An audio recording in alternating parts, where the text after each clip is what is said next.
Hong Kong.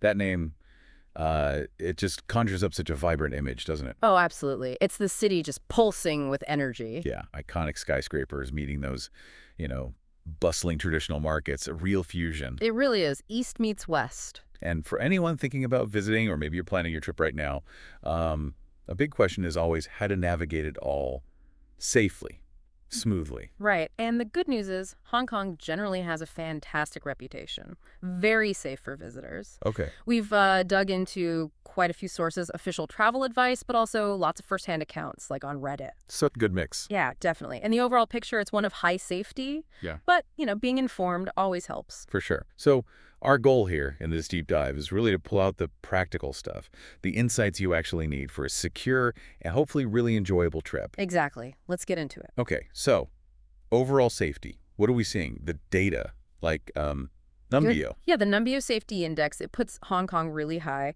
The number we saw for 2024 was around 78.41. 78. That's impressive. It is. And the crime index is correspondingly low, something like 21.59. So statistically, it backs up that reputation, one of the safest major cities worldwide. Wow. Okay. And people often point to things like, a visible police presence and maybe less social inequality compared to some other big hubs. Right, those factors make sense. But, and this is important, no big city is totally risk-free, obviously. Of course. So while serious violent crime is rare, what you do need to watch out for, according to our sources, is petty stuff. Pickpocketing, mostly. Right, the usual suspects. Where does that tend to happen? Think crowded places, tourist hotspots, those busy markets we mentioned, shopping districts, even on the MTR or buses during rush hour. That's where you need to be a bit more vigilant, keep an eye on your stuff. Makes perfect sense. Standard advice for any busy place, really. Now, a specific question I know some listeners might have. What about solo female travelers? How safe is Hong Kong for women on their own? The information we found suggests it's actually a pretty good destination for solo female travel. Oh, great. Yeah, there's this index, the Georgetown Institute for Women Peace and Security Index. It gives Hong Kong a high score, zero point 0.7, which indicates high safety for women. Okay, that's really reassuring. Definitely. Of course, general safety precautions always apply, whoever you are, but the data suggests solo women can feel pretty secure exploring Hong Kong. Excellent news. Okay, let's pivot slightly. Something that might not be top of mind when you're booking flights. Political sensitivity. This came up in some of the Reddit threads. Yes, and this is actually quite crucial for visitors to understand, just to ensure a smooth, trouble-free trip. How so? Well, the consistent advice, across the board really, is steer clear of any political protests or demonstrations. Don't organize them, don't join them. Right, just stay away. Exactly. The political environment there is sensitive, and getting involved, even unintentionally, could lead to problems for tourists. And it wasn't just about joining protests, was it? Some people mentioned even, like, what you wear or saying things in public. That's right. There was talk about specific things, like black clothing or carrying yellow umbrellas, possibly being seen as provocative. Yellow umbrellas. Yeah, it's tied to the history there. The yellow umbrella became a symbol during the 2014 pro-democracy protests, the umbrella movement. So displaying one, even innocently, could be misinterpreted. Oh, okay. Black clothing was a bit more mixed in the discussions. Some said it's just fashion, common even. But, because certain colors have sometimes been linked to political groups. It's maybe safer to just be neutral. Exactly. For a tourist just wanting a good trip, probably best to err on the side of caution. Avoid overtly political symbols or statements. Got it. And definitely don't photograph protests if you happen to see one. Absolutely not. The advice is very clear. Stay well away from any political gatherings and don't take photos or videos. Okay. The main thing for visitors is just to remember and respect that Hong Kong is a special administrative region of the People's Republic of China. Avoid advocating for political changes while you're there. Be a respectful guest. Right. Be mindful. Okay, so that's the political side. Let's talk about something maybe more common for tourists everywhere, scams. What should people look out for in Hong Kong? Well, like many popular destinations, there are a few things.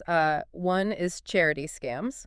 Someone might come up asking for cash donations, maybe for a group you've never heard of. Just random people on the street? Yeah. The safest bet is usually just to politely say no and walk away, ignore them. Okay, what else? There's one sometimes called the deaf-mute gang scam. People might approach you, maybe show a card saying they're deaf-mute, and try to sell you little trinkets for way too much money. Playing on sympathy. Exactly. Again, just politely decline. You might also see people dressed as monks asking for alms. Real Buddhist monks generally don't aggressively solicit money like that in public. That's a good distinction. I wouldn't necessarily know that. Then, particularly in Lan Kwai Fong, the entertainment district, watch out for headband sellers. Headbands? Yeah, apparently they might try to just put one on your head and then demand a high price. Cheeky. Right. So, that's to avoid them. Or if they do put something on you, take it off immediately and firmly refuse to pay. Okay, good tip. Any others, like phone scams? Yeah, scam calls and texts are possible, maybe pretending to be from a travel agency or something official. Just be suspicious. Always verify things through official websites or contact numbers.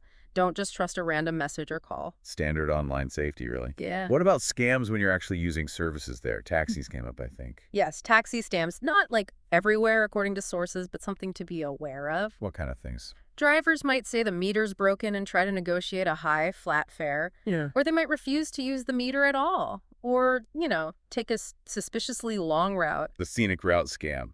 Classic. Pretty much. So, best defense. Insist they use the meter. Have a GPS app like Google Maps running on your phone so you can see the route. And maybe try to get a rough idea of the fare beforehand. Good call on the GPS. Keeps everyone honest. Definitely. And actually, one Reddit user suggested that for shorter trips, maybe just take the MTR or a bus. They're super efficient, and you avoid any taxi hassle. Or Uber, was that mentioned? Yeah, another person mentioned ride sharing. Like Uber can be a convenient option too. Okay, alternatives are good. Yeah. Any other scams while you're out shopping or something? Well, counterfeit goods are common in markets. Maybe less of a direct scam, more buyer beware. If that designer bag price seems way too good to be true. It probably is. Exactly. And also, be careful buying event tickets online. Stick to the official, reputable sellers. Research the organizer. Fake tickets are a thing. Right, so it's about being street smart and a savvy consumer. Okay, let's broaden out again. General safety and etiquette. Things that help you stay safe, but also just, fit in and be respectful. Okay, so back to pickpocketing. The Hong Kong police actually warn about specific tactics, like someone might deliberately bump into you or even try to slice your bag. Wow, bag slicing. Yeah. Seriously. Yeah. So keep valuables secure, close to your body, especially in crowds. And the police also say, don't leave luggage unattended, especially at the airport, obviously. Common sense, but worth repeating. Definitely. Another police warning, avoid following those guys who whisper, "Cobby watch," or prostitutes trying to lure you into private buildings. Sounds dodgy. Very. Big risk of robbery or even having your drinks spiked in a bar you're taken to. Stick to public, well-lit places. Good advice anywhere. What if just walking around? Pedestrian safety. This was interesting, came up on Reddit. You shouldn't assume you have the right of way as a pedestrian in Hong Kong, not like in some Western countries. Oh, really? So cars won't just stop for you? Not automatically. They might be slowing for other traffic, not Right. you. Be super cautious crossing roads, especially at junctions, those little islands in the middle or near parking garage exits. Always make sure it's fully safe before you step out. That's a crucial difference. Need to remember that. Okay, what about Hong Kong's famous escalators? There's a rule, right? Traditionally, yes. Stand on the right, walk on the left. Let people pass if they're in a hurry. Standard escalator etiquette. Well, mostly. There was a bit of confusing chat on Reddit suggesting maybe that's changing. Or less strict now, maybe on the MTR. People standing on both sides. Huh. So what should you do? Honestly, probably best to just observe what the locals are doing right then and there and copy them. Play it safe. Good plan. When in doubt, follow the crowd. Any other etiquette things? Cultural points? Yeah, a few came up. Like, it's polite to ask before taking photos inside small, independent shops. Some owners don't like it. Okay, understandable. Also, Hong Kong doesn't really have that culture of making small talk with strangers. Starting a random chat might seem a bit odd. Good to know. Keep yourself to yourself more. Generally, yeah. And be mindful in busy areas. Don't suddenly stop in the middle of the pavement, block pathways. Basic consideration. Same on public transport. Keep your voice down. Right, just be aware of the space and people around you. I saw practical tips too, like carry tissues. Oh yeah, very useful. Public restrooms might not always have paper. Good after street food. Just general city hygiene. Wet wipes too. Smart. And learning a few Cantonese phrases. Always appreciated. Even just goy, that means thank you, but also, excuse me, very useful. Got it. And maybe know the emergency ones just in case. Like, Gao Meng Hmm. for help, or Tao for thief. Hopefully you won't need them. Hopefully not. But good to have in your back pocket. And remember, the 999 emergency operators speak English and Cantonese. That's reassuring. Okay, public transport, we mentioned it for pickpockets, but overall, safe, efficient. Oh, absolutely. The MTR, buses, trams, ferries, they're generally very safe, clean, efficient, well-maintained, really good system. So the main thing is just keeping hold of your stuff during peak times. Pretty much, especially rush hour, say 5 to 7 p.m. Mm-hmm. Around big interchange stations like Kowloon Tong, it can get incredibly packed. Yeah. Just be aware. You get an octopus card. Definitely recommend that. Makes paying for almost all transport, and even in shops like 7-Eleven, super easy. Tap and go. Much quicker than fumbling for cash, especially in crowded stations. Sounds essential. Okay, shifting to health. What did you think about? Top priority, travel insurance. Make sure it covers medical treatment. Healthcare is excellent, but it can be very expensive if you're not insured. Crucial. And the emergency number is 999 for everything. Yes, 999 covers police, fire, and ambulance. Easy to remember. Good. Anything else health-wise? Medications. Yes, be aware that some common over-the-counter meds from, say, the UK or US might actually be controlled substances in Hong Kong. Oh, really? Like what? It varies. Things like codeine-based painkillers, maybe. Yeah. Best to check regulations if you need to bring specific medications, get a doctor's note if needed. Right. Do your homework beforehand. And another big one, nicotine vapes are illegal. Totally banned. You can't bring them in. You can't buy them there. Wow, okay. That could catch people out. Definitely. And finally, the climate is subtropical, often hot and humid. Stay hydrated. Drink plenty of water. Simple but vital advice. Now, are there specific areas that maybe need a little extra caution? Not dangerous, but just be more aware. One guide we saw, Kuipo, mentioned that areas like Sham Shui Po and Yau Ma Tei, while generally safe and really interesting places to visit. Known for markets, right? Exactly, vibrant areas. But they have historically seen slightly higher rates of petty crime like theft and pickpocketing. So don't avoid them, but just be extra careful with your wallet and phone there. Precisely. Just dial up your awareness a notch when you're exploring those districts. Makes sense. Okay, nearly there. Let's just quickly run through those emergency numbers again for clarity. Sure. So the main one for any emergency police, fire, ambulance is 999. 999. Got it. If you have a hearing or speech impairment, there's an emergency SMS number, 992.